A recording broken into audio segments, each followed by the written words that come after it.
Welcome to the Sharkpreneur podcast with Kevin Harrington and Seth Greene. Kevin Harrington is the inventor of the infomercial, one of the original sharks from the hit TV show Shark Tank, and has generated over $5 billion in TV and digital direct response sales. Seth Greene is the world's first trusted authority on cutting-edge direct response marketing, a best-selling author, and the only 3-time Marketer of the Year nominee. On the podcast, Kevin and Seth interview sharkpreneurs who share straight talk on what it takes to explode your business. Why do so many businesses struggle while others seem to explode overnight? Do you wish you had the secret to this type of exponential growth? Now, I've scaled more than 20 businesses to over $100 million, and it's not just luck. In my new book with Mark Tim, Mentor to Millions, you'll learn the repeatable framework I use in all my business ventures for massive success. Order at kevinmentor.com and get over $1,000 in bonuses. Head to kevinmentor.com. Welcome to the Sharkpreneur podcast. This is your host, Seth Greene. Today, I have the good fortune to welcome back a repeat guest, one of our favorite people here at Sharkpreneur, Amber Spears from East Fifth Avenue. Amber, thank you so much for coming back. I'm excited to be back, my friend. Thank you. Thank you for having me. Of course. Now, for those of you who didn't hear the first episode, you should go back and find that episode and listen to it. But Amber is one of the co-founders of East Fifth Avenue, which started as a high-end affiliate management agency that in their first 3 years alone generated over 8 million leads and hundreds of millions of dollars in revenue across a myriad of industries, working with some of the biggest names in the business. And today we're going to talk about a very specific, what I think is irresistible program they've got, which I am excited to be a part of. So I'm sharing the love. Amber, how did Traffic Tribe come about? That's a good question. We actually launched it in April of 2020, right Perfect timing. when COVID happened, right? But it had been something that I had been ideating on for years and years and wanted to kind of pull the trigger on. So essentially, when I first started in affiliate marketing, the way that I was trained in affiliate marketing was my boss, who had very limited time, was like, here's what affiliate marketing is. Here's our affiliate marketing program. Get to know our offers. Here's how much we pay affiliates. Like, here are the affiliates that we work with, and like, you're off to the races, right? And so that training in hindsight, is basically what most affiliate managers get. That's basically all they get is like, here's our offers. Here's people we work with. Go out and find more people like that and get going. And there was really no support system outside of my company. Like, there wasn't people really training me how to be an affiliate manager, how to be better at my job, how to negotiate better rates when I'm doing email drops, where to find and prospect for really good affiliates, how to filter out who's a good affiliate partner, who wouldn't be, right? Like, I couldn't really figure out just size from looking at their website. Like, there was just so many things that I wasn't trained on, and there wasn't resources out there to do. So I literally, I was fortunate because I started as a salesperson. So this really is a sales role. It's a BD role, but it's also a marketing role. So I came in with not a lot of marketing knowledge around like our actual offers and emails and like conversion rates and like all that other stuff. So I had to learn both. And so I started taking really careful notes from that time. And I ended up, after I had, quite a bit of success, because I was a salesperson. So I was like eating other people's for lunch. I was eating their stats for lunch. I could run circles around them because they had people in there that were not trained in sales in that position. So like, I was outperforming them simply because I had that background. So eventually I created my own course. We called it the Spears Method, named after me. And then eventually my business partner and I collaborated, and we created the new iteration, which is now in its 5th iteration, called Affiliate Accelerator, which I'll talk about later. But I thought that, the most important thing was like, one, how do we train affiliate managers in a way that's going to move the business forward and give them the support that they need? And also, how do we create a network of affiliate managers where they can plug into on a regular basis to see each other regularly, their current affiliate partners that they work with, so they can deepen the relationships with their current affiliates? And then how do we also create a network where there's new blood coming in on a regular basis into the community so that they can also use that as a prospecting place. And so that's really what we created. We had been ideating on it. And then finally, when COVID hit, I remember looking at my business partner and I was like, are we going to make it? Like, are we going to make it? Fortunately, many of our clients are in direct response, like alternative health. And so like one of our clients went from like a $34,000 a month vitamin E SKU. Like we couldn't get it past 34,000 a month. We're like, this vitamin D is just not moving. And then all of a sudden when COVID hit, they did $3 million in the month of March. And we're like, okay, some of our clients are going to do really well. Some of our clients are not. And there was just so much fear. So we ended up doing a live call in like early March, like right when the pandemic was happening. And we ended up having 400 people on that call. And we just said, hey guys, if you're worried and you're scared, get on this call. And we were on there for hours. I think it was like a 4-hour call, and everyone got a chance to talk and talk about their offers. And we're like, hey, we have something here. So we did it again. And we had another 400 people. And then finally, my business partner and I were like, this is the thing that we wanted to do.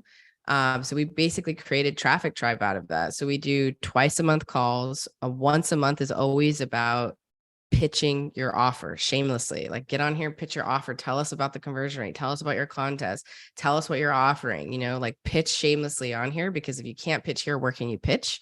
Doesn't make sense. And then the other side is training. So we bring in people like, yourself, esteemed leaders, Joe Polish, Teresa Di Pasquale, JJ Virgin. We've had so many big thought leaders, Perry Belcher coming in and teaching best practice. We also have the people that are in the trenches every day, like the guys at Upsender that are actually sending out millions of emails a month and what they're seeing, and like some of the top copywriters writing the best offers on the market. They're coming in and teaching us hooks and ideas. Like we needed all of that stuff when we were doing affiliate marketing and learning. So, if you go to a conference, a lot of times it's the business owner going to the conference, and they're expected to come back and bring the learnings to the team, right? And they don't want to pay for an affiliate manager to go to this expensive conference. They would rather do it. So we're actually offsetting a lot of that cost and education and support and training at a very reasonable price. And they also get a live event included in that. So they get Deal Making Live once a year. They come and set up deals in person, and we teach them best practice, introduce them to people. So it's been like such a cool thing. Our retention rating on it, it's insane. We have a 1.3% attrition rate per month, which is like unheard of when it comes to any sort of membership. So that was a lot. We're going to unpack all of that. Yeah. Let's go back to the beginning. What do you think some of the biggest mistakes companies are making when it comes to hiring and training their affiliate managers? Oh, that's a good question. So I think the first thing is not understanding that this is a sales role. Period. The end. There are a lot of times what they're doing is they're hiring somebody who's good with people. And that does not mean that you're closing deals and you're able to negotiate and you have a hunter's mentality. The role of this person, if they're going to grow the business, is an understanding of sales and that sort of sales drive, not just that you're good with people, right? You do need an emotional IQ that's high because you're dealing with another human being. But at the end of the day, what I find most often is if your revenue is all over the place, let's say that the offers itself that you have are competitive, above industry best standard, you're paying well, you're paying fast, your offer is optimized, all that other stuff. It's usually the person in the driver's seat is not hungry for sales, and they don't have the ability, that inner drive to do that, or they have that and they're not well trained and they don't understand what they're looking for, or how to negotiate, or how to prospect, or how to do good follow-up, or how to stay organized, or how to time manage. They're just not trained in that way. So I think that's the first thing, is like, who is in the driver's seat of your affiliate program? And also a big thing that I see a lot of times is the person in the driver's seat is also wearing a lot of different hats. There's somebody's social media manager, and they're also the designer, and they're also the copywriter, and they're also expected to do this. There's just not enough hours in the day. So if you want to grow your affiliate program, you have to take it seriously and be willing to have somebody in there at least part-time, solely focused on doing that, if not full-time, focused on growing that business. I've never seen a 7-figure affiliate program that has somebody driving it that's also wearing a ton of different hats, right? It's like the programs that I see they're doing 7, 8, 9 figures. They have full-time people in there working full-time on that part of the business to grow it. That makes a lot of sense. Now, let's assume we've got somebody full-time and they have, if not an affiliate background, at least a sales background. You've mentioned multiple times that it's a sales role. Yeah. This is going to sound like an oversimplification and a really simple question, but I don't want to assume anything. So what is the affiliate manager selling?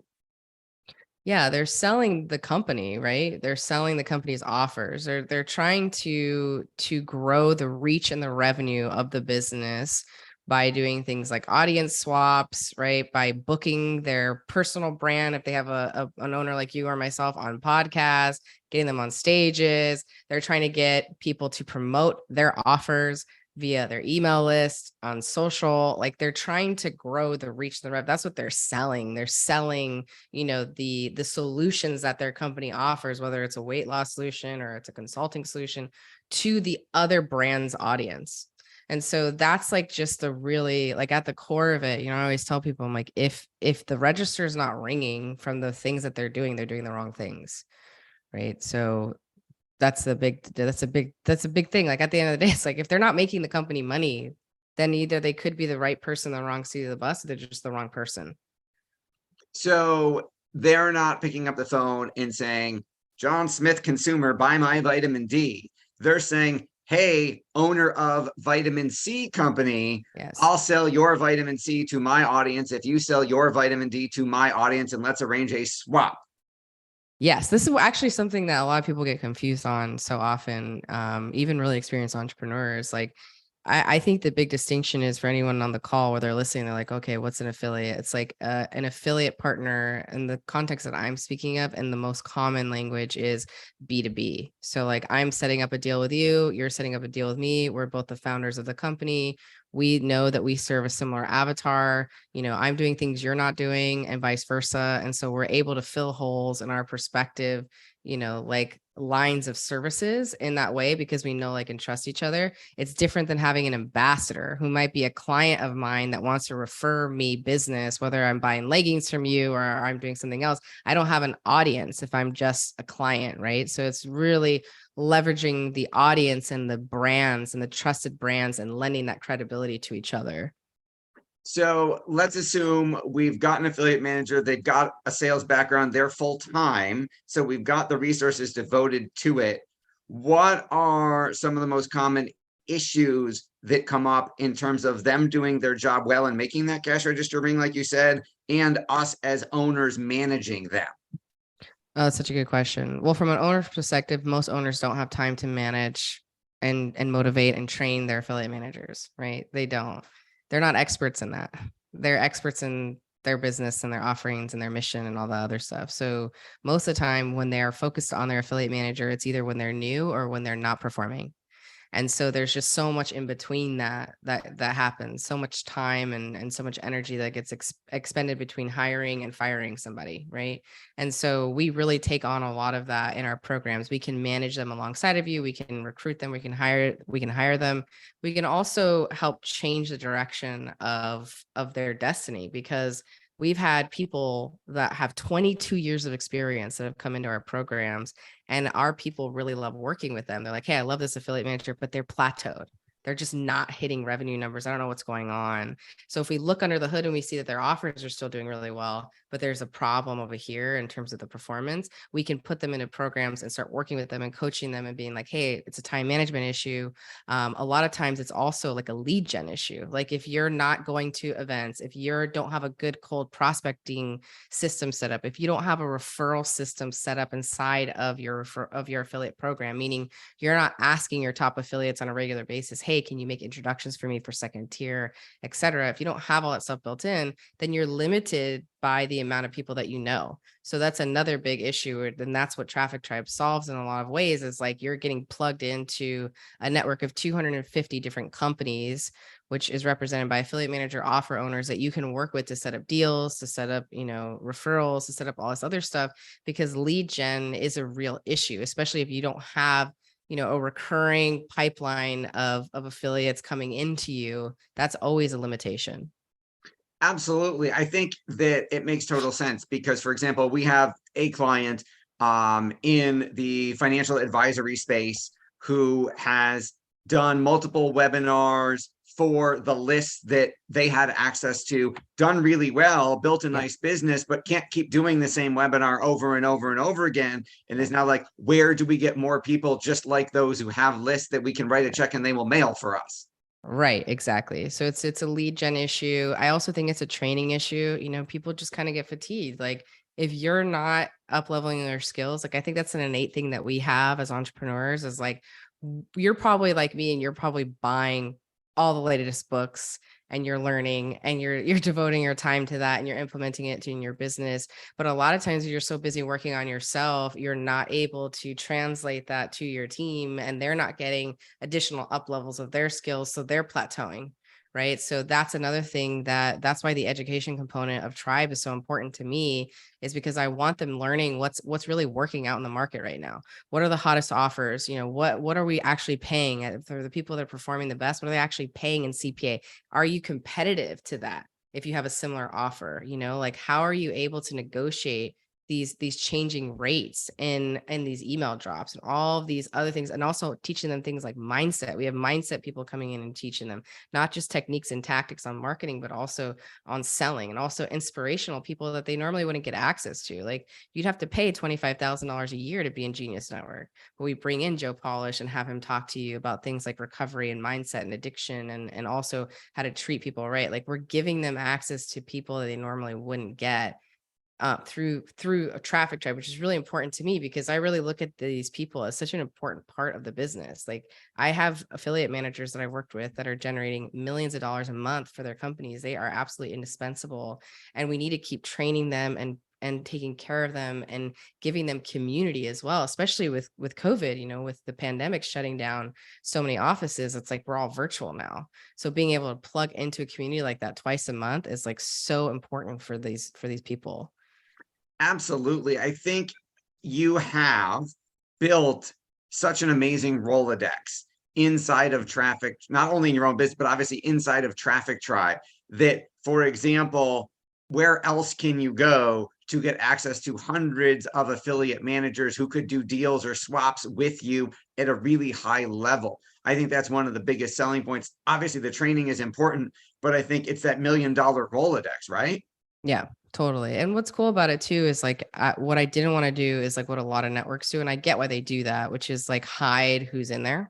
So like once you're a member, you have access to the member directory, right? So you can go on there and be like, I want to see everybody who has weight loss offers or financial offers. And you can go on there and their contact information is listed. And then you'll see them every 2 weeks on calls, right? If they're able to show up every 2 weeks, they will. Some people show up once a month. Some people show up a couple times a month or a couple times a year, which is fine. I don't need you on every single call, right? What I do need you to be is an active member of the community. And we encourage everyone, we're like, hey, reach out to these guys, set up calls with them and start doing deals with them. And then we do even all networking calls where you get on the call and we're breaking you into groups of 2, groups of 4, groups of 8.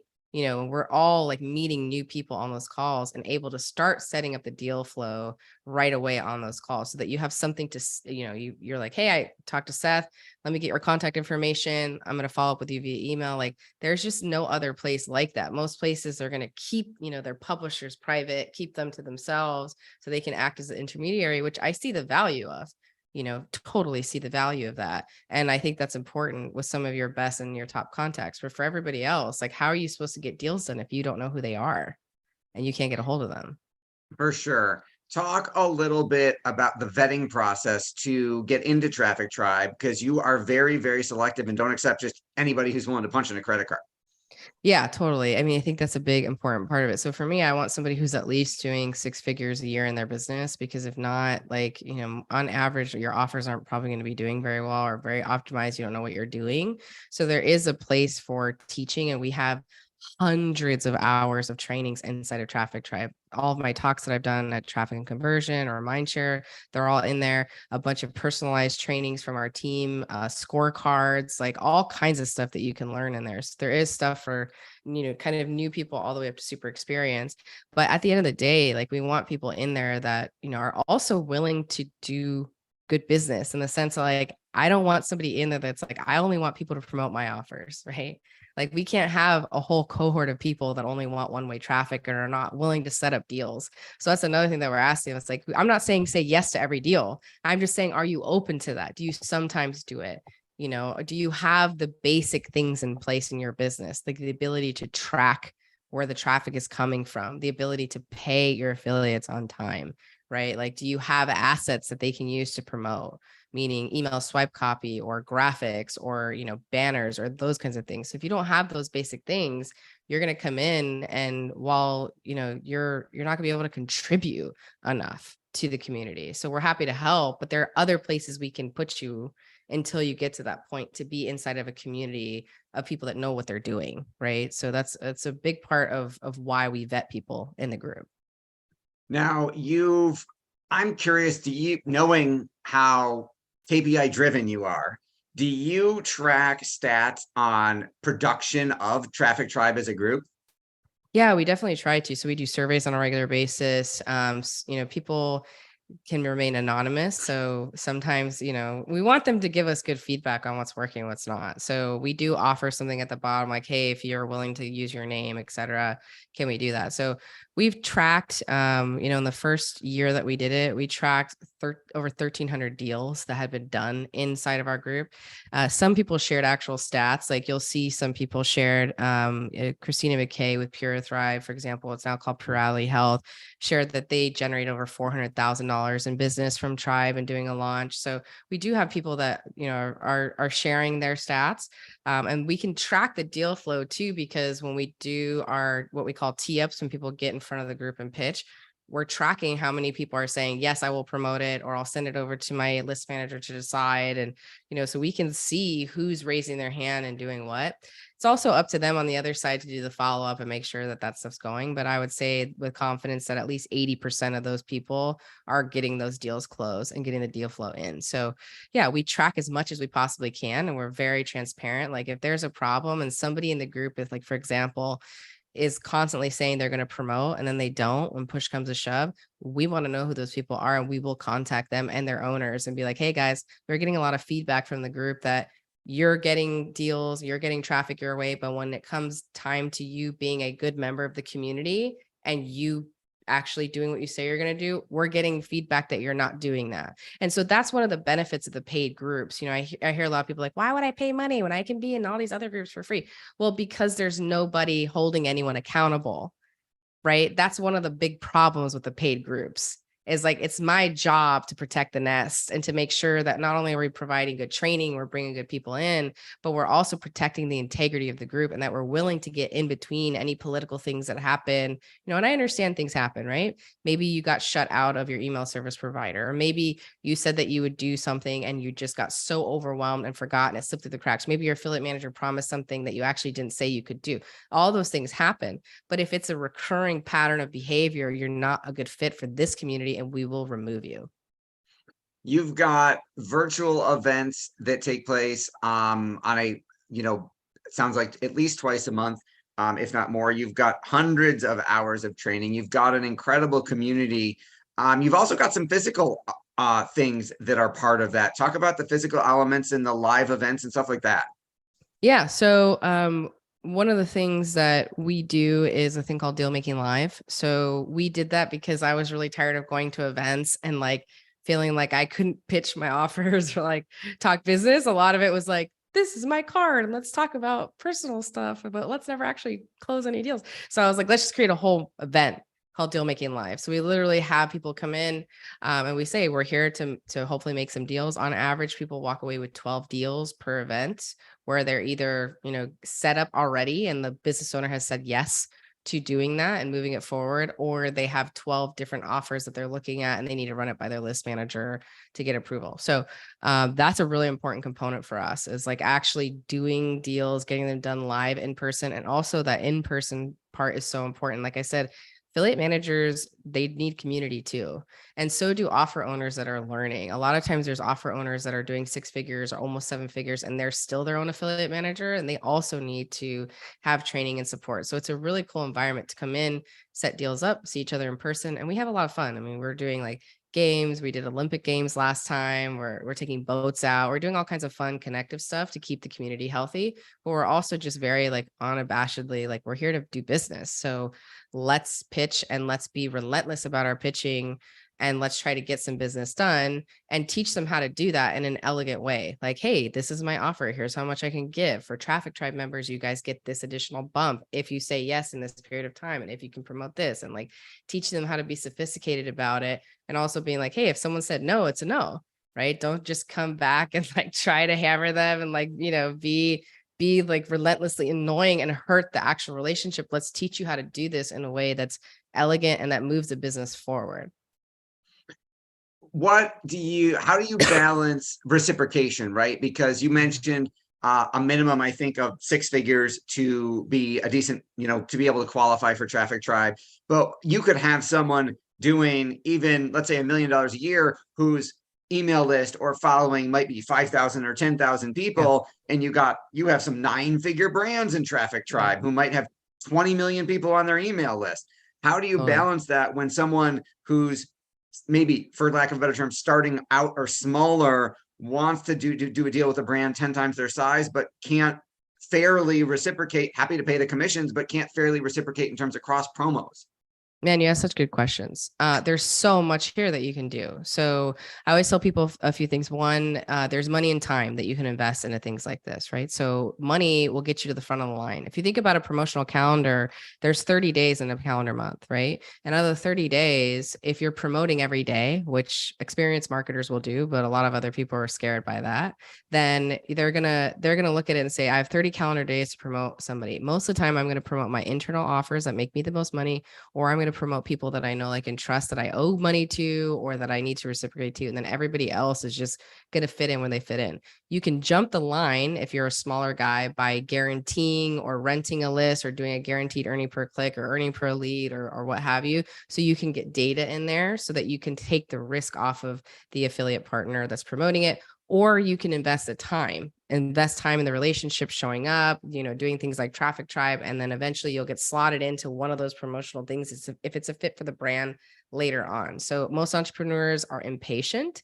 So I would say invest both money and time. The other thing is, like, I'm not as concerned with the size of your audience. I'm concerned about the engagement that you have with your audience, the relationship that you have. I've seen email lists of 50,000 vastly outperform email lists of 1 million people. So I think that's a really important distinction. And also knowing that, like, at the end of the day, you can do things like, hey, you promote me one time to either a full blast to your email list, and then I'll promote you 3 times this year because we have a different size audience, right? That's like one thing you can do. You can also say, hey, you're much bigger than me, so I'm going to give you a higher CPA or a higher commission amount. I'm also going to promote you X amount of times. Does that feel fair? So I think you just kind of get to the point where, like, also, if somebody has a really good offer and they're hungry, you can tell who the up and comers are. I'm sure you can, Seth. Like, you can see somebody and you're like, this kid's going somewhere, or this person's going somewhere, or this person has a lot of experience in business and is like older and they've never done affiliate marketing, but I can just tell that they know what they're doing and they're going to be really good.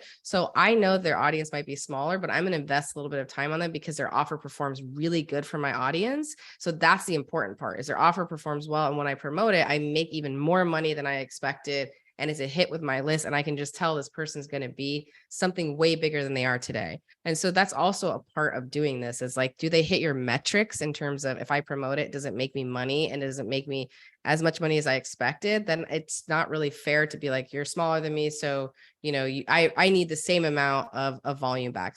There's a lot of things that you can be doing in there to work on that. And I don't want anyone small being like, if I'm not, big enough, I can't reciprocate. Maybe you can't reciprocate in terms of how much traffic you send, but there are a lot of other ways you can pay someone faster, right? So you can say, hey, instead of paying you in 60 days or 30 days, I'm gonna pay you in 2 weeks or 3 days. That's a big added bonus for affiliate partners, right? They're like, okay, I'll get paid more or faster. I pay you more. Hey, because you're someone who can send me this much volume, I'm going to up your CPA. I'm going to do this, right? There's a lot of different things that you can do to kind of make that quote unquote even. That makes a lot of sense. Your passion is obvious. What do you like best about what you're doing? I love doing things with people, like people brands that I love. Like I remember reading like Fresh Press Olive Oil Club stuff, and like before they were a client, and I was like, man, this writing is so good. It reminds me of my favorite copywriter of all time, Gary Bencivenga. Turns out Gary owns that company with TJ and Megan. And like, I get to hang out with him, like my hero. The reason why I got into this industry in the first place is like because of him. And like, just getting to hang out with people like you and like Perry Belcher and people that I've admired for so long, and being able to help brands that I love grow. Like I'm an investor in Beekeepers Naturals because I love their products, and like getting to see them grow in that way. And then getting to hang out at conferences, and like my clients have become some of my best friends. And I just get so juiced about being able to help them by bringing the right people together and the right brands together is my favorite thing to do. I'm going to echo that comment. I get to have what I have called, and I think you probably know, pinch me moments, where it's like, Rich Sheffrin texts me a question and I'm like, seriously, like, oh my God. I grew up in this business watching me being in the audience, running to the back of the room, buying his stuff. And now he's got a question for me. Like, it's a holy crap that just happened. Totally, dude. I love Rich. I felt the same way when I like met Rich at Agora. I was working there and someone's like, hey, there's a guy named Rich and he wants to talk to you because he like heard that you're working with this company inside of Agora. Can he talk to you? And he walks in and I was like, oh my God, like this is so cool. And now he comes to my events. He's in Four Rooms and teaches and does all kinds of stuff. He's such a great guy. It's totally a pinch me moment. Same thing with Joe Polish. He's become a dear friend of mine. I'm just like, wow, this is like so amazing that we can do affiliate marketing, partnership marketing, and help our heroes grow. And also in return, they're now seeing us as peers and we're becoming leaders in the space because we're leveraging the power of our relationships. It's just so special. There's nothing else like this. Nothing else. Like there's no way, like when I was working at an agency, at an SEO agency, for example, I worked at an agency. I helped start one, a really big one. I was the first employee number one. And I'm going out and I'm trying to get the Nike account to do, SEO for them. I'm not going to be talking to the other agencies and being like, how many backlinks did you put in there? Like, what are you offering them? What price are you charging them? Like, like I wouldn't be doing any of that. I would be like very close to the best. Like, this is like my thing. But in this industry, we're like, oh yeah, this copywriter did such a good job. Let me introduce you to him. Oh yeah, here's how much we're paying an affiliate. You know what? Let me walk you through my entire funnel because you're my buddy, right? Like, let me send customers your way. We both have weight loss offers, but you know what? I'm going to see you as a collaborator, not a competitor. Like, it's just so special. There's nothing else like that. Amen. I think I agree 100%, and a perfect place to wrap. I know your time's incredibly valuable. We greatly appreciate you coming back and spending some more with us. This is episode 2 in what will be the Amber Spears series. I'm sure we will put a link to Traffic Tribe in the show notes for you. If you have an affiliate program that you want to grow, if you want to get your affiliate manager trained the right way, either now or the first time, if you want to explode your business with an affiliate program, Traffic Tribe is absolutely one of the places you should start. Amber, thanks so much for joining us. Thanks, Seth. You're so awesome. I'm so grateful for our friendship, and I look forward to coming back. Likewise. Thank you, everyone, for watching or listening. We will talk to you or see you next time. Do you need money to fund your idea, product, or service? Are you ready to take your business to the next level, but need capital to get it done? Kevin Harrington has heard more than 50,000 pitches and knows how to help you make the perfect pitch to get the funding for your entrepreneurial dream. He's distilled the process down in his perfect pitch cheat sheet, and it's yours for free. Just text PITCH to him right now at 727-888-2100. Text PITCH to 727-888-2100 right now and claim your free perfect pitch cheat sheet. Text PITCH to 727-888-2100 to start funding your dream today. This show has been produced by Market Domination, LLC. To discover how you can have your own show completely done for you and turn it into a real published book and become the authority in your marketplace, go to www.marketdominationllc.com/podcast offer.